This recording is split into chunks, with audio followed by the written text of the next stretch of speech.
U mnie w mieszkaniu jest ranny w brzuch Alek Dawidowski, najwidoczniej po jakiejś strzelaninie, i bardzo prosił, żeby pan doktor do niego przyszedł, bo on ma taką lekką ranę w brzuch. Jak się ukazało pierwsze podziemne wydanie Kamieni na szaniec, dowiedziałem się o akcji pod Arsenałem.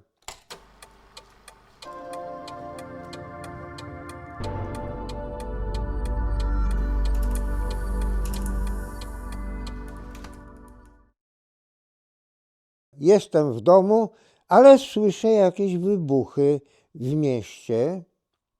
Nie było to nic nadzwyczajnego, bo takie wybuchy się zdarzały. Wszyscy domownicy się gdzieś rozeszli.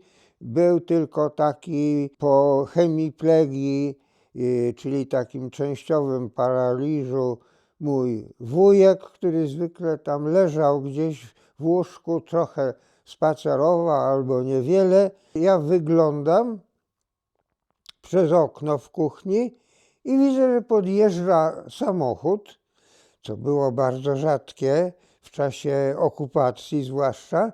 Ten samochód to była taka dekawka, DKW, Deutsche Kraftwagen, niemiecki samochód. Gapię się właśnie na tą dekawkę, a z niej wysiada znajoma mi twarz, kolega mojego najstarszego brata na pewno, i wyciągają Alka Dawidowskiego. Alek Dawidowski był częstym gościem w domu. Oni mieszkali na ulicy Mickiewicza. Wyciągają go z tej dekawki. Takie było dla mnie trochę dziwne, że pomagają albo starają się mu pomóc wyjść i potem iść w naszą stronę. On normalnie był bardzo sprawny, ale tu szedł sam właściwie samodzielnie z taką symboliczną pomocą.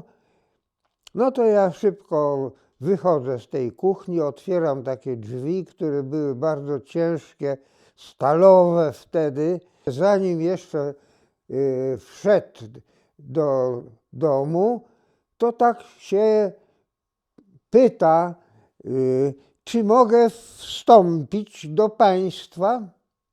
To wszystko było na użytek, gdyby ktoś widział i, prawda, żeby nie odniósł wrażenia, że to jest jakiś ranny, tylko powiedzmy normalna wizyta. Otworzyłem oczywiście te drzwi szeroko, wchodzimy, a on tak do mnie mówi trochę przyciszonym głosem: wiesz, dobrze byłoby się tutaj zaraz gdzieś ukryć, bo tu mogą przyjechać jacyś, no wiesz, zrozumiałem, że mogą go gonić jacyś tam policjanci albo Niemcy, albo coś tam się źle może zapowiadać. Ja mu pokazuję takie miejsce pod schodami. On się tam wślizgnął. Ja zamknąłem takie drzwiczki, które były niewidoczne tak na pierwszy rzut oka, ale oczywiście jakby ktoś zaczął śledzić, to bym bardzo tam penetrować, to by to zobaczył. No ale takie pierwsze wrażenie to było takie, że nic nie ma, nic się nie dzieje. On tam już leży jakiś czas pod tymi schodami, wszystko wygląda naturalnie. Czekamy, nic się nie dzieje, więc Alek w końcu tam zaczyna już trochę hałasować, żeby go wyciągnąć spod tych schodów. No więc ja oczywiście mu w tym pomogłem, ale niewiele. On był o własnych siłach i mówi: no wiesz, chyba wszystko minęło, to niebezpieczeństwo. Ja mam ranę w brzuch, tak mi dokładnie powiedział, i dobrze byłoby tutaj sprowadzić jakiegoś lekarza. Mówi: wiesz, tam na Mickiewicza mieszka taki lekarz i dobrze byłoby go tutaj sprowadzić, żeby mnie opatrzył. Jak już dostałem to polecenie, to lecę oczywiście jak najszybciej mogłem. Tam w odpowiedniej klatce, na drugim na pewno piętrze, są te drzwi. Pukam. Nic. Pukam mocniej. Nic. Wreszcie walę mocno w te drzwi, tak, prawda?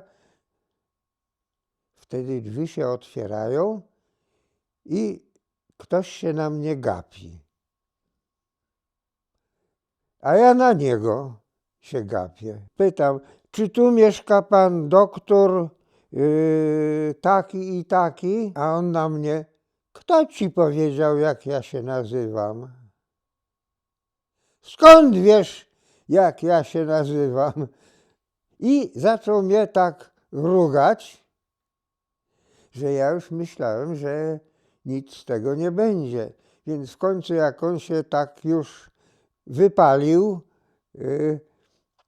to ja mówię, u mnie w mieszkaniu jest ranny w brzuch Alek Dawidowski, najwidoczniej po jakiejś strzelaninie, i bardzo prosił, żeby pan doktor do niego przyszedł, bo on ma taką lekką ranę w brzuch.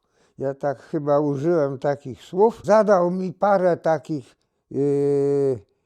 kontrolnych pytań, żeby się upewnić, kto ja jestem. Zapakował jakąś taką małą walizeczkę, jakiś taki neseserek i idziemy.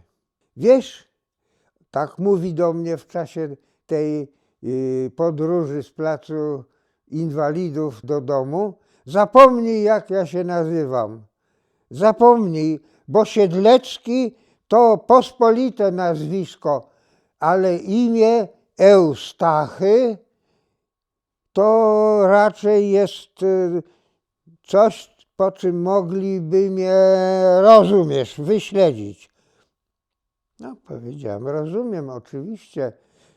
I tak mnie tłumaczył, żebym zapomniał, jak on się nazywa, że już do końca życia tego nie zapomnę. Przyszedł, zobaczył, co się dzieje. Alek już był, leżał na tapczanie sobie spokojnie, krwawił.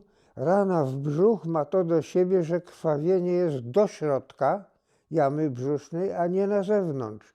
Więc on na zewnątrz prawie nie krwawił, nic nie było widać, albo bardzo niewiele, ale cały kłopot był w środku jamy brzusznej. No więc pan doktor Eustachy Siedlecki założył mu taki jakiś maleńki opatrunek na tą małą rankę i powiedział, jak najszybciej do szpitala i operacja, ale ja nie mam już żadnych możliwości, i sobie poszedł.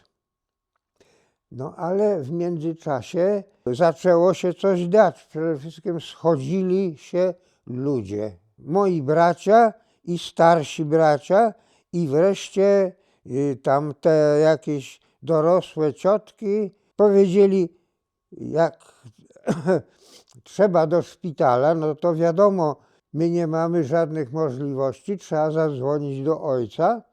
I rzeczywiście zaczęli wydzwaniać do ojca, wreszcie go tam dołapali telefonicznie, a on właśnie po południu pracował w takim swoim prywatnym zakładzie na ulicy Poznańskiej 17. Ta kamienica w ogóle już nie istnieje. Odebrał telefon i jednak zrozumiał przez telefon, co do niego mówili, tymi półsłówkami. No nie można było mówić wprost, co tu jest, no dlatego, że w czasie takiej zawieruchy, prawda, to wszystkie telefony były na podsłuchu, które tylko można było do tego użyć. Było wiadomo, że nie można przez telefon podawać tego, co jest naprawdę, ale trzeba jednak wezwać ojca jak najszybciej, bo tylko on może zapewnić jakieś no, jakiś szpital czy coś takiego. Rzeczywiście on się tutaj zjawił stosunkowo szybko, ale w tym czasie nie było żadnych taksówek, żadnych innych możliwości, jak tylko tramwaj, który przejeżdżał przez getto takimi dosyć skomplikowanymi zakrętasami przez te uliczki, które tam wtedy istniały. Jak się tylko dowiedział, o co chodzi, no to jak najszybciej do szpitala i jakaś operacja. Rzeczywiście sprawił, że po krótkim czasie, ale to już wszystko zabierało swój czas, pojawiła się sanitarka, gdzie było napisane szpital wolski, Gruźlica, a jak była napisane Gruźlica, to Niemcy uciekali, gdzie pieprz rośnie, bo nie było żadnego sposobu na gruźlicę, a to była bardzo wtedy powszechna choroba. Przyjeżdża ten samochód, odwozi Alka, no i tak się ten pierwszy dzień skończył. Ale już po 2 dniach przyszła wieść, że jednak tam niewielka rana w brzuch zrobiła duży efekt w jamie brzusznej, a ponieważ nie było w czasie wojny żadnych antybiotyków, no w końcu ta rana się zakończyła śmiertelnie. Jak się ukazało pierwsze podziemne wydanie Kamieni na szaniec, dowiedziałem się o akcji pod Arsenałem, a tam wszystkie imiona były zamienione. Ja sobie myślałem, są miejsca, gdzie się dużo dzieje, a u nas w domu nic w ogóle się nie dzieje.